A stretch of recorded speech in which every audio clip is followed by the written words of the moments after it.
So I'm about to show you some backyard training I did recently where it was a lot of repetitions on tricks, and it reminded me of something my track and field coach taught me back in high school.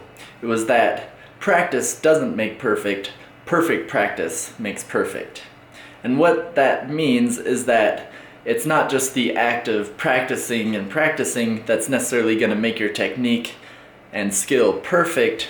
It's the act of perfecting the practice and practicing perfect that creates perfect.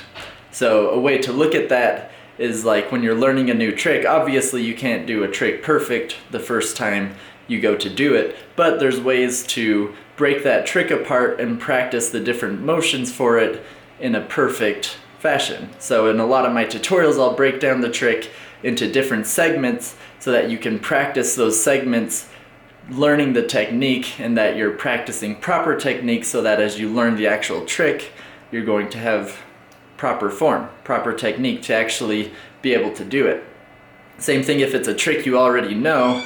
I always find that if I'm same thing if it's with a trick I already know how to do but I want to perfect it or make it better, I always need to practice it while I'm feeling fresh and good. If I do it so many times that it starts to get worse and worse because I'm getting tired, then that's going to make my trick worse in the long run because of muscle memory. So it's important, a lot of the tricks in this video I've done before that I'm just practicing over and over again because I want to improve them and try and get them. But then once I start feeling myself get weak, then I stop and move on so that I'm not practicing imperfect technique. So that's the tip advice of the day. But otherwise, hope you guys enjoy the rest of this video.